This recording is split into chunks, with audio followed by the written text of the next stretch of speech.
Hello friends, இந்த வீடியோவில் cost and management அக்கௌண்டிங்கில் exemption எடுக்கிறதுக்கான ஒரு 8 டிப்ஸ் தான் பார்க்க போகிறோம்.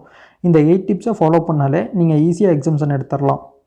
அந்த 8 டிப்ஸில் சிலது ஒன்று கோரிலேட்டடாக இருக்கிற மாதிரி இருக்கும். இப்போ எக்ஸாம்பிள் கொஸ்டின் பேப்பர் சால்வ் பண்ணி பாருங்கன்னு சொல்லுவேன். அதுக்குள்ளேயே நீங்கள் நிறையாதை ஹேண்டில் பண்ணுற மாதிரி இருக்கும். டைம் ஹேண்டில் பண்ணுற மாதிரி இருக்கும், மிஸ்டேக்ஸ் வராமல் ஹேண்டில் பண்ணுற மாதிரி இருக்கும். அதனால் ஒன்று கோரிலேட்டடான மாதிரியும் இருக்கும் சிலது. அதில் ஃபஸ்ட்டு என்னன்னா 8 டிப்ஸில் டோன்ட் ஸ்கிப் சாப்டர்ஸ். நீங்கள் எந்த சாப்டரையும் ஸ்கிப் பண்ணக்கூடாது. எக்ஸாம்பிள் ஸ்டாண்டர்ட் காஸ்டிங்லாம் வேணாம் அப்படின்ட்டு நிறைய பேர் இருப்பாங்க. ஆனால் சில டைம் ஸ்டாண்டர்ட் காஸ்டிங் 1 மார்க்கில் கேட்டிருப்பாங்க. அதுவும் ஈஸியாக இருக்கும். உங்களுக்கு அட்வர்ஸ்னா என்ன, ஃபேவரபுள்னு என்னன்னு தெரிஞ்சிருந்தாலே அதை வச்சு நீங்கள் மேனேஜ் பண்ணுற அளவுக்கு கூட இருக்கும். சில டைம் சில கான்செப்ட் மெட்டீரியல் யூசேஜ்னால வந்திருக்கா, மிக்ஸ்னால வந்திருக்கா, யூசேஜில் மிக்ஸ்னால வந்திருக்கா, இல்லை ஈல்டுனால வந்திருக்கா, அது வாட் இஸ் வாட்டுன்னு தெரிஞ்சால் கூட எம்சிக்யூவில் கேட்கும் போது நீங்கள் அந்த லாஜிக் வச்சே ஆன்சர் பண்ணுற மாதிரி இருக்கும்.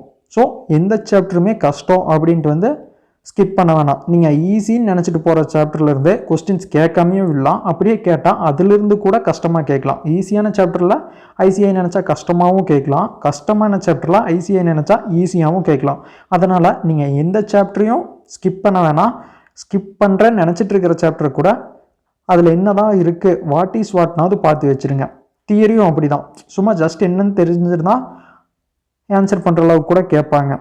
போன time cost reduction and cost control இது தான் கேட்டிருந்தாங்க.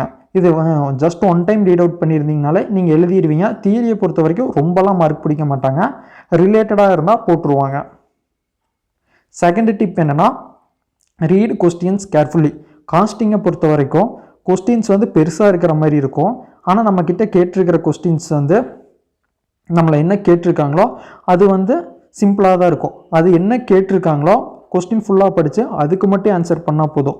நம்ம தேவையில்லாமல் ஆன்சர் பண்ணுறதுனால டைம் தான் வேஸ்ட் ஆகும். ஆன்சர் பண்ண வேண்டியதை ஆன்சர் பண்ணாமல் விட்டுருவோம். அதுக்கப்புறம் அந்த கொஸ்டினை நம்ம ராங்காக இன்டர்பிரட் பண்ணி வேறு ஆன்சர் எழுதிட்டோம்னா மார்க்கே கிடைக்காது. தேர்டு டிப் என்னென்னா அவாய்டு கேர்லெஸ் மிஸ்டேக்ஸ். போன டிப் என்னென்னா கொஸ்டினை கரெக்டாக படிக்கணும். இந்த டிப் என்னென்னா ஆன்சர் கரெக்டாக பண்ணணும். என்னது கேர்லெஸ் மிஸ்டேக்கால் பண்ணிட்டோன்னா காஸ்டிங்கை பொறுத்த வரைக்கும் சம் ஃபுல்லாமே அடி வாங்கும். காஸ்ட் ஷீட்டில் ப்ரைம் காஸ்ட்டில் ஏதோ ஒரு தப்பு பண்ணிட்டோன்னா கடைசி வரைக்குமே எல்லாமே தப்பாக வரும். ஃபேக்ட்ரி காஸ்ட்லேருந்து, காஸ்ட் ஆஃப் சேல்ஸ்லேருந்து, சேல்ஸ் ப்ராஃபிட் எல்லாமே அடி வாங்கும். ஸோ கேர்லெஸ் மிஸ்டேக் பண்ணாமல் இருக்கணும், கேர்ஃபுல்லாக போடணும். எக்ஸாம்பிள் என்னோடய எக்ஸ்பீரியன்ஸ்லேருந்து சொல்லணும்னா போன அட்டம்ப்டில் பட்ஜெட் காஸ்ட்லேருந்து கேட்டிருந்தாங்க. அந்த பட்ஜெட் காஸ்ட்லேருந்து கேட்டதில் ரேஷியோ வைஸ் பிரித்து போடணும். அந்த ரேஷியோவை நான் கேர்லெஸ் மிஸ்டேக்னால மாற்றி போட்டேன். ஒரு ரேஷியோ கரெக்டாக போட்டேன், இன்னொரு ரேஷியோ தப்பாக போட்டேன். அதனால் 4 மார்க் தான் வந்துச்சு. 10 மார்க் வர வேண்டிய இடத்துல 4 மார்க் தான் வந்துச்சு. நான் போட்டிருந்த வே ஆஃப் அப்ரோச் அது எல்லாமே கரெக்ட் தான். அந்த ஸ்டேட்மெண்ட் போட்டது, ஃபார்மெட்டு எல்லாமே கரெக்ட் தான் ஆன்சர் கீயை வச்சு செக் பண்ணும்போது. ஆனால் அந்த ரேஷியோவில் சின்ன கேர்லெஸ் மிஸ்டேக் பண்ணனால 6 மார்க் போயிடுச்சு. ஸோ கேர்லெஸ் மிஸ்டேக் பண்ண வேணாம். Next to practice at least 2 MTP. ப்ராக்டிஸ்னால் நீங்கள் ஐசிஐ மெட்டீரியல் சம்ஸ், அதுக்கப்புறம் எதனாவது அகாடமி சேர்ந்துருந்தீங்கன்னா அவங்க சம்ஸ் எல்லாமே போட்டு பாருங்கள். அது போக ரீசெண்டாக வந்திருக்குள்ள MTP அது 2 சால்வ் பண்ணி பாருங்கள். அப்படி சால்வ் பண்ணுறனால உங்களுக்கு எக்ஸாமில் சால்வ் பண்ணும் போது பயம் இல்லாமல் கொஞ்சம் எப்படி பண்ணணும் அப்படிங்கிற வே ஆஃப் அப்ரோச் தெரியும். டைம் மேனேஜ்மெண்ட் அந்த மாதிரி ஏகப்பட்டது தெரியும். இப்போ பார்க்கக்கூடிய ஒரு 4-5 டிப் இதுக்குள்ளேயே நீங்கள் எக்ஸிக்யூட் பண்ணுற மாதிரி இருக்கும். ஸோ அட்லீஸ்ட் 2 MTPயாவது போட்டுருங்க. டைம் கிடச்சா RTP, அதுக்கப்புறம் ப்ரீவியஸ் MTP அதெல்லாம் போட்டு பாருங்கள். இதை போட்டு 2 MTP போட்டுட்டு நீங்களே வேல்யூ பண்ணி பாருங்கள். அப்போ தான் எங்கே மிஸ்டேக் பண்ணுறீங்க, எங்கே மிஸ்டேக் ஆகாமல் இருக்குது, எங்கெங்கெல்லாம் இம்ப்ரூவ் பண்ணிக்கணும் அப்படிங்கிறதெல்லாம் தெரியும். நெக்ஸ்ட் டிப் என்னென்னா கவர் ஐசிஐ மெட்டீரியல் ஃபஸ்ட். நீங்கள் எந்த அகாடமியில் படித்தாலும் சரி, எந்த மெட்டீரியல் ஃபாலோ பண்ணாலும் சரி, ஃபஸ்ட்டு ஐசிஐ மெட்டீரியலை கம்ப்ளீட் பண்ணிடுங்க. அகாடமி அதுக்கப்புறம் நீங்கள் ஃபாலோ பண்ணுற என்ன மெட்டீரியலாக இருந்தாலும் அவங்களே சொல்லுவாங்க ஐசிஐ மெட்டீரியல் இதுலேயே கவர் ஆகிருக்கு அப்படின்னு சொல்லுவாங்க. இருந்தாலும் பரவாயில்ல, சில சம்ஸ் மிஸ் ஆகிறதுக்கான சான்சஸ் இருக்குது. அதனால் ஐசிஐ மெட்டீரியலை ஃபஸ்ட்டு ஃபுல்லாக கம்ப்ளீட் பண்ணிடுங்க. ஐசிஐ மெட்டீரியலை வச்சு பார்த்தே எக்ஸம்ஷன் எடுத்த நிறையா பேர் இருக்காங்க. ஸோ ஐசிஐ மெட்டீரியலில் எந்த சமயம் விடக்கூடாது. ஃபஸ்ட்டு ப்ரிஃபரன்ஸ் ஐசிஐ ஸ்டடி மெட்டீரியலுக்கு தான். Next tip be positive and com.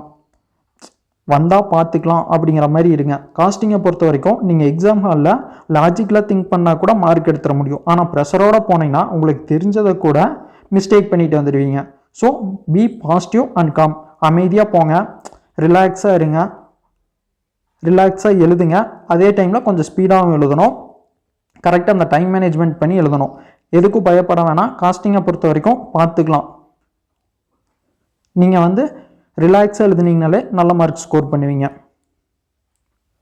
Next வந்து டைம் மேனேஜ்மெண்ட். டைம் மேனேஜ்மெண்ட்னா இந்த சம்முக்கு எவ்வளோ நேரம் அலோகேட் பண்ணுறீங்க, இந்த எம்சிக்யூவா இல்லை டெஸ்கிரிப்டிவாக, அது ரெண்டில் நீங்கள் எதுக்காக டைம் அலோகேட் பண்ணுறீங்க அப்படிங்கிறத வந்து ஃபஸ்ட்டு டிசைட் பண்ணணும். டைம் மேனேஜ்மெண்ட்டில் வந்து ஃபஸ்ட்டு எம்சிக்யூ அட்டன் பண்ண போகிறீங்களா இல்லை டெஸ்கிரிப்டிவ் அட்டன் பண்ண போகிறீங்களா, எந்த சாப்டர் வந்து ஃபஸ்ட்டு பண்ணுறீங்க அப்படிங்கிறது எல்லாமே டைம் மேனேஜ்மெண்ட்டில் தான் வரும். அது போக நீங்கள் ப்ரிப்பேர் பண்ணுறீங்களா, அதில் கூட காஸ்டிங்க்கு எவ்வளோ நேரம் ஸ்பெண்ட் பண்ணணும், டெய்லி எவ்வளோ சம்ஸ் போட்டு பார்க்கணும், இது எல்லாமே டைம் மேனேஜ்மெண்ட்டுக்குள்ளே வரும். நீங்கள் இது எல்லாமே பர்ஃபெக்டாக பண்ணிங்கன்னா தான் எக்ஸாம்ஸ்ன்னு எடுக்க முடியும். எக்ஸாம் ஹாலில் வந்து இருக்கக்கூடிய 3 மணி நேரத்தை நீங்கள் எப்படி யூஸ் பண்ணிக்கிறீங்களோ அதில் தான் உங்கள் மார்க் வரும். அந்த 15 மினிட்ஸ் டைமை நீங்கள் கரெக்டாக யூஸ் பண்ணிக்கணும். அங்கே எழுதக்கூடிய 3 மணி நேரத்தில் தான் உங்களோட மார்க்கை டிசைட் பண்ணும். 100%, அதாவது 100 மார்க்குமே அட்டன் பண்ணுறதுக்கு ட்ரை பண்ணுங்கள். அப்படி அட்டன் பண்ணிங்கன்னா ஈஸியாக இருக்கிறது கூட சில டைம் விட்டுட்டு வந்துடுவோம். நம்ம 80 மார்க்கே தான் எழுதியிருப்போம், டைம் பத்தாமல். கடைசியில் ஒரு 20 மார்க் ஈஸியாக இருக்கும். நம்ம அதை விட்டுட்டு வர சூழ்நிலைக்கு சில நேரத்தில் போயிடுவோம். அதனால் டைமை வந்து கரெக்டாக மேனேஜ் பண்ணிக்கிங்க. இதை பற்றி செப்பரேட்டாக கூட ஒரு வீடியோ போடுறேன், வேணும்னா கமெண்ட்ஸில் சொல்லுங்கள். நெக்ஸ்ட்டு வந்து திங்க் கான்செப்சுவலி. சில டைம் நம்ம வந்து ஓவர் திங்க் பண்ணுவோம். ஒரு இருக்குது, ஏன் இது வரக்கூடாது, ஏன் இப்படி வந்திருக்கு அப்படின்ட்டு. அது வந்து எக்ஸாம் டைமில் அப்படி பண்ண வேண்டாம். மற்ற டைமில் நீங்கள் பண்ணிங்கன்னா அது நல்லது தான். இப்போ ஸ்டடி பீரியடில் வந்து நீங்கள் இந்த மாதிரி பண்ணிங்கன்னா டவுட்னா ஸ்டாஃப் கிட்ட கேட்கலாம், ஃப்ரெண்ட்ஸ் கிட்ட கேட்கலாம், நீங்களே வந்து கண்டுபிடிக்கலாம், கூகுள் பண்ணலாம், அந்த மாதிரி நிறையா பண்ணலாம். ஆனால் எக்ஸாம் டைமில் அப்படி பண்ணிங்கன்னா டைம் நிறையா போகும், ரொம்ப திங்க் பண்ணி தப்பாக போட்டுருவோம். அதனால் கான்செப்ட்ஸ்லாம் நீங்கள் இருங்க, கான்செப்ட்ஸ்லாம் இப்போவே நல்லா திங்க் பண்ணி கான்செப்ட்ஸ்லாம் அண்டர்ஸ்டாண்ட் பண்ணிடுங்க. ஆனால் எக்ஸாம் டைம்னு வரும்போது அந்த கான்செப்ட்ஸில் அதை வச்சு மட்டும் திங்க் பண்ணுங்கள், ரொம்ப திங்க் பண்ணி தப்பு பண்ணிட வேணாம். அவ்வளோதான் ஃப்ரெண்ட்ஸ்.